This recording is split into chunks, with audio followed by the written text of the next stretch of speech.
oído a los ponentes, esta mesa está como la prevista. No tenemos ausencias, lo cual agradecemos a Joan Tafalla y a Marina Albiol que estén aquí presentes con nosotros y nosotras. Joan Tafalla ya la conocemos desde hace más tiempo, a Marina evidentemente la conocemos como diputada que es del Grupo de Unidos Podemos, perdón, del Grupo de Izquierda Unida. Entonces no era otra pero Izquierda Unida con todos los añadidos que teníamos en ese momento. Gracias. Buenos días, un placer poder compartir con los compañeros y compañeras de Izquierda Republicana esta jornada y, por supuesto, con esta mesa, ¿no? Y bueno, después de la exposición de Joan, bueno, pues también es complicado, ¿no? Pero yo voy a intentar darle otra perspectiva, quizá un análisis un poco más global, ¿no? Para luego también pasar un poco quizá a las alternativas, ¿no? Que también se estaban planteando aquí. Y bueno, por supuesto no se puede hacer un análisis de la Unión Europea aislado del análisis de la situación del sistema a nivel global y de un sistema capitalista en crisis. ¿Por qué? Bueno, pues porque la Unión Europea al final es el proyecto político del capitalismo para Europa. Por lo tanto, con un capitalismo en crisis, también una Unión Europea en crisis. Nosotras tenemos muy claro que la Unión Europea es un conjunto de instituciones al servicio de los poderosos o de las élites, del sistema financiero. Pero nos gusta subrayar que esto es así desde el principio de la construcción de la Unión Europea, incluso antes, ¿no? Con la Comunidad Económica Europea, el mercado común, etc. Es decir, que ya fue diseñada por los mercados y ya fue diseñada con el objetivo de mantener los privilegios de una minoría. Lo que quiero decir es que no nos gusta caer en que es que ahora se ha pervertido el proyecto de la Unión Europea, que es que no ha funcionado bien, que es que se ha gestionado mal. No, ha funcionado bien y se ha gestionado bien para lo que ellos querían. Entonces, y de hecho nosotras en Izquierda Unida lo venimos recalcando desde hace mucho tiempo. Ya fuimos críticas con Maastricht, Julia Anguita, ¿no? Por ejemplo, quiero decir que es que esto está construido así desde el principio, no se ha pervertido el proyecto inicial, ¿no? Lo que sucede es que la crisis económica, digamos que lo que ha sacado es a la luz toda esta verdadera naturaleza de la Unión Europea. Las crisis lo que hacen es agudizar las contradicciones, acelerar los procesos y, por tanto, la crisis económica ha sacado a la luz la verdadera cara, la verdadera naturaleza de la Unión Europea. Les ha obligado, digamos, también a quitarse la careta a los poderosos, ¿no? Y se ve más claramente que nunca que la Unión Europea es ese proyecto de las clases dominantes de Europa contra las clases populares europeas, ¿no? Y la careta fundamentalmente se la quitan con las políticas de austeridad. ¿Y por qué? Bueno, pues porque probablemente no tenían otro remedio según su lógica. Quiero decir, en un momento de recesión, las clases poderosas, para mantener su tasa de ganancia, su tasa de beneficio, necesitaban explotar más a la clase trabajadora, necesitaban esas reformas laborales tan duras, necesitaban esos recortes en las pensiones y sobre todo necesitaban una transferencia masiva del dinero público al privado, ¿no? Ese rescate de los bancos con dinero público, ¿no? Y es a partir de ahí, yo creo, donde las clases populares más claramente empiezan a ver lo que es realmente la Unión Europea, ¿no? Incluso en países, en estados, ¿no? Muy europeístas, digamos, como el Estado español, bueno, pues ya se empieza a ver que la Unión Europea es ese conjunto de instituciones que nos roban nuestros derechos y que nos despojan de la casa o del trabajo, ¿no? Y es cierto, y ahí quiero hacer también subrayar una cuestión, es cierto que todo esto, la crisis económica y sobre todo las políticas que se han aplicado durante esa crisis, esas políticas de austeridad, nos han afectado más a los países del sur o digamos de la periferia, pero no solo, quiero decir, las políticas de austeridad han afectado a las clases trabajadoras de todos los países de Europa, al sur más, pero nos han afectado a todas, ha aumentado la desigualdad en todos los países de la Unión Europea por culpa de estas políticas, ¿no? Por tanto, yo ahí sí que siempre intento hacer un análisis no tan territorial, norte-sur, centro-periferia, aunque creo que hay que tenerlo en cuenta, porque nos ha afectado más, pero sobre todo creo que hay que hacer un análisis de clase, como siempre hacemos, ¿no? Porque al final hemos sido las clases trabajadoras de todos los países las perjudicadas, y en países como Grecia, como España o como Irlanda, las élites también han salido ganando, ¿no? Porque al final los beneficios de Repsol han continuado creciendo y nuestros salarios han bajado, ¿no? Y bueno, quería también hacer un análisis en ese sentido, que al final lo que se ve en la Unión Europea es que el sistema capitalista no es capaz de ofrecer unas condiciones de vida dignas para la mayoría, ¿no? Que eso es algo que antes era ya muy evidente en África o en Asia, incluso en América Latina, pero que no lo veíamos tan claro, o no se veía tan claro en Europa y en Estados Unidos. Bueno, pues porque en los años de bonanza, pero que ahora con la crisis ya se ve también muy claro en la Unión Europea, en Europa, que el sistema no nos puede garantizar esas condiciones de vida dignas, ¿no? Y todo eso nos trae unos fenómenos, ¿no? Y creo que no es bueno mezclarlo todo, pero, y que cada cuestión necesita un análisis concreto, pero sí que es cierto que al final hay diferentes fenómenos que responden a una cuestión global, ¿no? Quiero decir, Trump en Estados Unidos, Brexit, ascenso de la extrema derecha, bueno, son cosas muy diferentes, pero todo acaba respondiendo, ¿no? a eso, ¿no? A un sistema en crisis, el capitalismo que queda evidente que no da respuesta a nuestras necesidades, y una izquierda que, digamos, se arruga y que es incapaz de ofrecer una alternativa, ¿no? Y entonces, bueno, pues surge la extrema derecha, surge el fascismo, también con toques de populismo muchas veces, evocando esas ideas rancias de patriotismo, grandeza nacional, xenofobia, ¿no? Todo mezclado, y todo eso lo presentan como un rechazo al status quo, ¿no?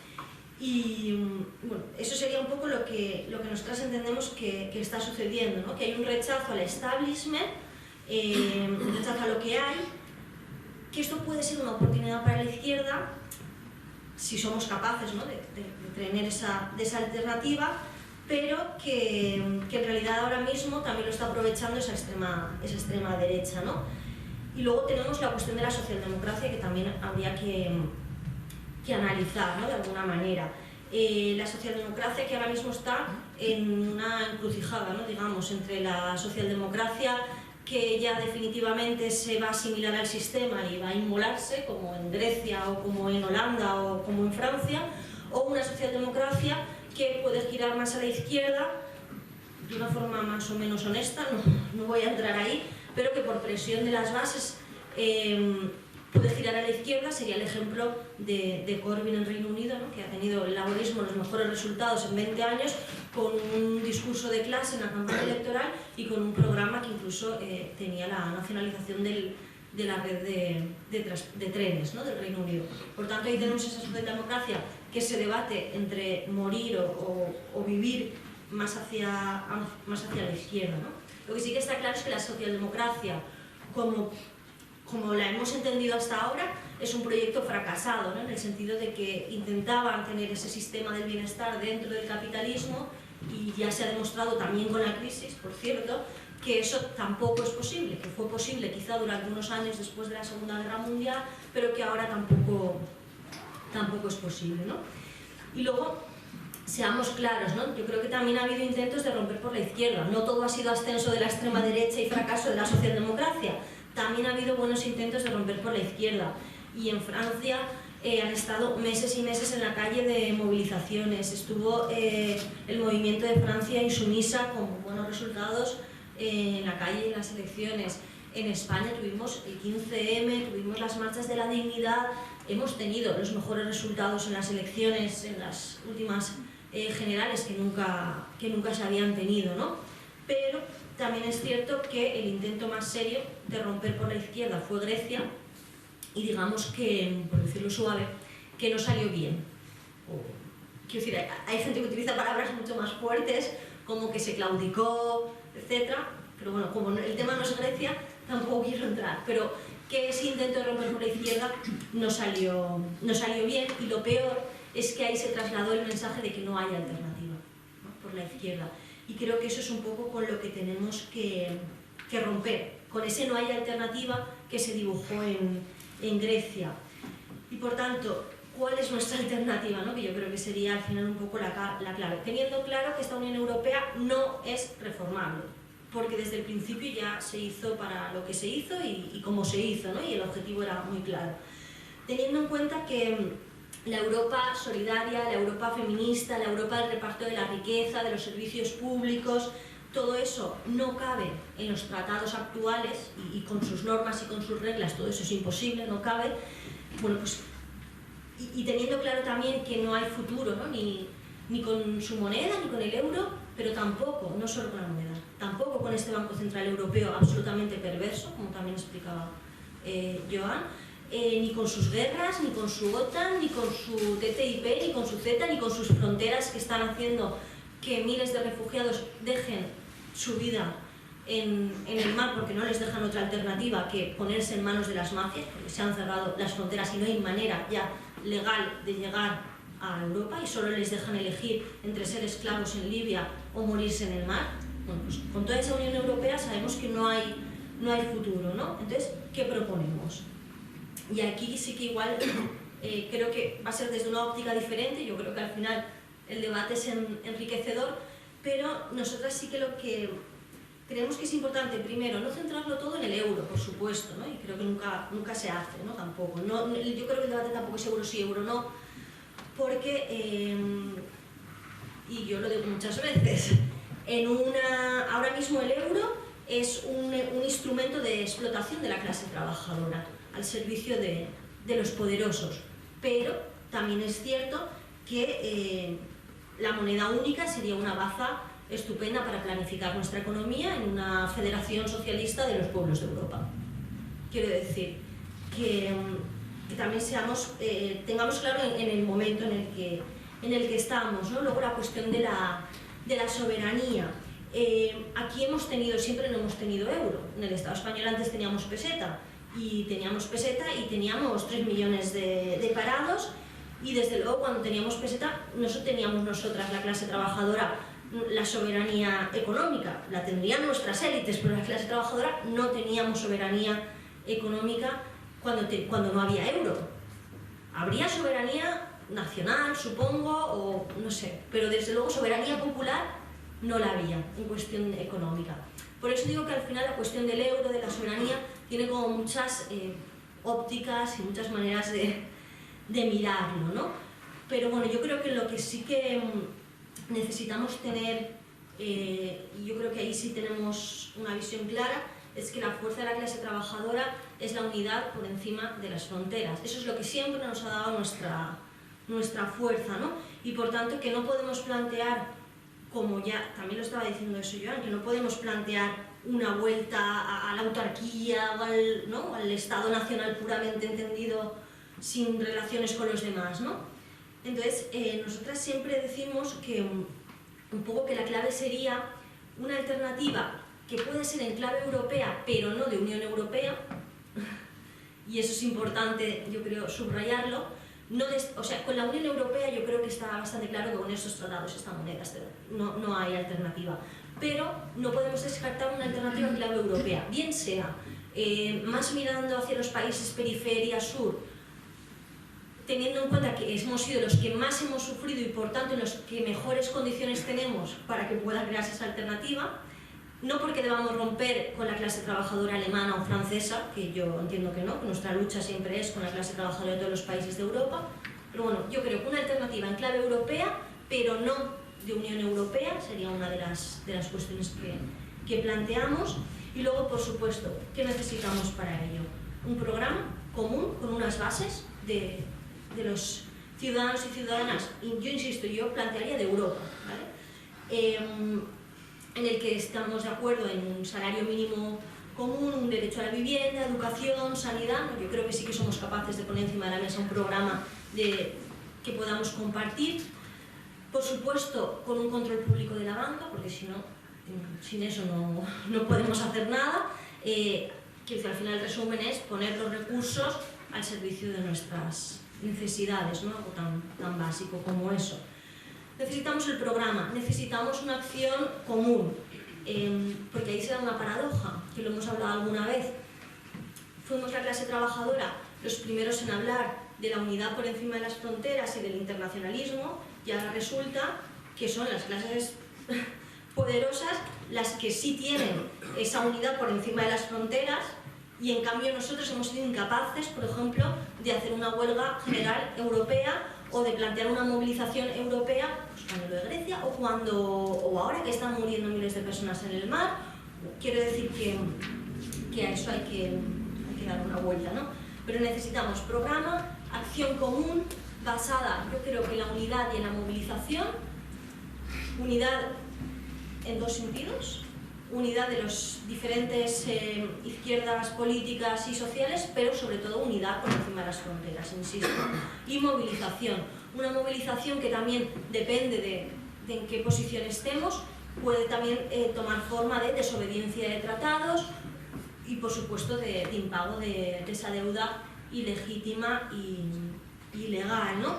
Yo dejaría un poco ahí las claves de la alternativa, ¿no?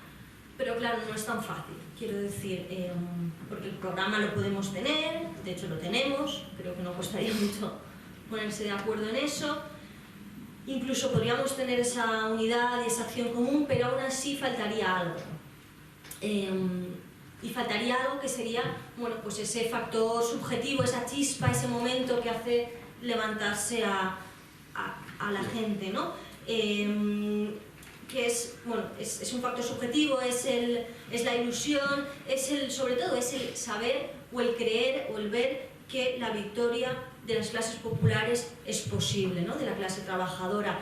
Y yo creo que ahí es fundamentalmente donde tenemos el reto en estos momentos la izquierda europea, ¿no? En ser capaces de transmitir eso, de construir esa alternativa, de tener ese programa, esa unidad, esa movilización, y que todo eso sea capaz de construir toda esa Europa de la que hablamos muchas veces, que desde luego yo insisto, no estamos hablando de reformar una Unión Europea que para nosotras ya es irreformable, sino de construir una Europa de justicia social y, por supuesto, una Europa feminista. Y quiero acabar con esto.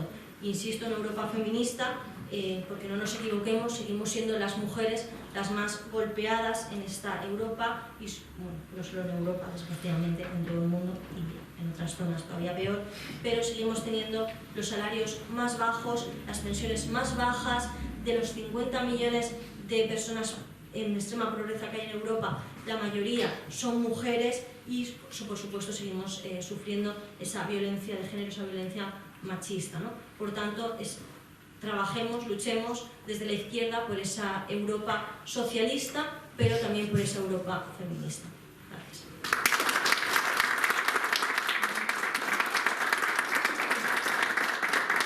Lo primero es que lo que yo he planteado hoy, esa ruptura con la Unión Europea, no es algo que yo diga solo en privado o en charlas más internas de formación, o que lo haya dicho aquí porque sois los compañeros de Izquierda Republicana y sé que en buena parte compartís discursos, sino que es algo que decimos allá donde vamos, que es nuestra posición pública, que es nuestra posición que está escrita en nuestros documentos asamblearios que salieron de la última Asamblea de Izquierda Unida, en el apartado de Unión Europea o Europa, no sé cómo lo pone, pero ahí está escrita cuál es nuestra posición, y es una posición de ruptura con la Unión Europea. Quiero decir, es público. Otra cosa es, y es la posición también que yo mantengo siempre en el Parlamento Europeo, por ejemplo. Otra cosa es que nos den poco altavoz y poco bombo, pero la posición es la que es, y siempre la transmitimos así. Bueno, ha habido una cuestión sobre la socialdemocracia. Estando en líneas generales de acuerdo con lo que se planteaba, por supuesto que nosotras entendemos que la socialdemocracia ahora mismo, tal y como se ha entendido hasta ahora, ya no tiene sentido, ya no tiene cabida, ¿no? Ese estado del bienestar dentro del capitalismo, y por eso decimos que no les queda más que o irse definitivamente al sistema o venirse hacia otras posiciones. Y luego sí quería hacer una reflexión al hilo de esto, ¿no? Y es que muchas veces yo creo que que equivocadamente desde la izquierda nos alegramos cuando la socialdemocracia es muy de derechas, ¿no? Quiero decir, hay gente en la izquierda que prefería que Susana Díaz ganara en el Partido Socialista las primarias, ¿no? Yo creo que es un error. Quiero decir, es positivo en términos de partido porque te deja más espacio para las elecciones, entonces en términos electorales está muy bien porque te da más voto, pero no es bueno en términos de clase. Quiero decir, yo como clase, aunque mi partido luego pudiera tener menos votos, pero como clase desde luego prefiero que la socialdemocracia elija el camino de la izquierda. Que a lo mejor ya no le tendríamos que llamar en ese caso socialdemocracia, etc., pero bueno, yo creo que se me entiende la reflexión, ¿no? Después la otra cuestión, ¿no? de salirse del capitalismo. Nosotros a veces utilizamos justamente ese término, ¿no? Tal y como lo decía el compañero. Ni fuera ni dentro del euro hay futuro para la clase trabajadora. La única alternativa es salirse del capitalismo, ¿no? Que no haya atajos. Bueno, yo creo que eso lo he dicho alguna vez, tal cual. Pero el problema es que todo eso hay que explicarlo más. Quiero decir, lo que sí que tenemos claro es que en el momento actual no hay futuro dentro de esta Unión Europea. Eso lo que quiere decir también, al final, es que nuestras políticas no caben en esta Unión Europea. Que si un día llegamos al gobierno y somos consecuentes con nuestro programa, una de dos, o nos vamos o nos echan de la Unión Europea y del euro. Yo soy más partidaria, yo entiendo que no se puede plantear la salida del euro como la solución en sí misma. Pero sí que es cierto que si nosotros planteamos unas políticas de impago de la deuda, de reparto de la riqueza, de nacionalización de los sectores estratégicos de la economía, pues bueno, en realidad o te echan o te estás yendo, quiero decir. Y todo eso que decimos, claro, a lo mejor no hemos dicho que la alternativa es una Europa socialista, porque es como muy evidente. Y lo decimos en otros términos. Yo cuando hablo de la Europa del reparto de la riqueza, pues es que estoy hablando de la Europa socialista. O cuando hablo de que lo que necesitamos es poner los recursos al servicio de las necesidades sociales para tener todo el mundo educación y sanidad pública, bueno, pues son formas de decir lo mismo, creo yo. Que al final el horizonte es compartido, ¿no? Yo creo que eso es lo positivo, aunque las palabras, pues cada vez que no convirtamos esto en discusiones semánticas que no hace falta. Y acabo con lo que planteaba Fran sobre la extrema derecha, que da como para estar aquí hablando una hora más, pero lo vamos a hacer en 2 minutos. Las causas de ese auge de la extrema derecha, y resumiendo mucho y además siendo poco rigurosos, quiero decir, extrema derecha, fascismo, filonazismo, todo junto. Por supuesto, como decíamos antes, la crisis del sistema capitalista lo que hace es agudizar contradicciones, acelerar procesos. En este caso, bueno, pues el hecho de que mucha gente haya visto empeoradas sus condiciones de vida hace que busquen una alternativa, un rechazo a lo que hay, el rechazo al establishment. Y si lamentablemente la izquierda pues a veces no hemos estado a la altura de ofrecer esa alternativa, bueno, pues la buscan donde pueden y lamentablemente muchas veces se encuentra en esa extrema derecha, que evidentemente no es una alternativa, pero que como esa extrema derecha sí está presentada como un rechazo al establishment, bueno, pues esa sería una de las causas, ¿no? Nosotros muchas veces hablamos de la extrema derecha como el plan B del sistema capitalista. Es decir, que saben que cuando el sistema entra en crisis hay muchas oportunidades para que la izquierda avance. Entonces, para parar ese avance de la izquierda, lo que hacen es impulsar a la extrema derecha, que sería su plan B, ¿no? Porque al final, no nos equivoquemos, pero la extrema derecha, si crece, es porque tiene un apoyo de un sector al menos de las clases dominantes, si no, no lo haría. Y Trump en Estados Unidos tiene un apoyo importante de las clases dominantes. Por tanto, sería el plan B del sistema.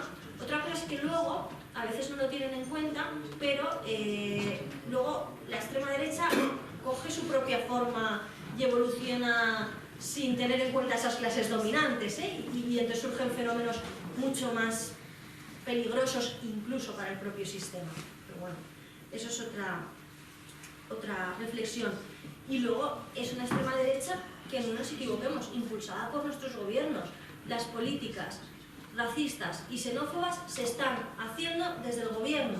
La socialdemocracia, los liberales, los conservadores que gobiernan tanto las instituciones europeas como la mayoría de los gobiernos europeos, por no decir todos, están haciendo esas políticas racistas y xenófobas. Quiero decir, nosotras siempre decimos una frase, y es: la extrema derecha está gobernando sin haber ganado en las urnas. Las políticas de centros de internamiento para extranjeros, de cerrar fronteras, de las deportaciones, de la esclavitud de las personas migrantes, todo eso ya se está poniendo en práctica. Quiero decir que en realidad muchas veces es muy lamentable que la extrema derecha ya ha ganado. No ha ganado en las urnas, pero sus políticas se están haciendo desde el centro del hemiciclo, ¿no? Y bueno, pues eso, que al final es una extrema derecha absolutamente alimentada por nuestros gobiernos. Vamos.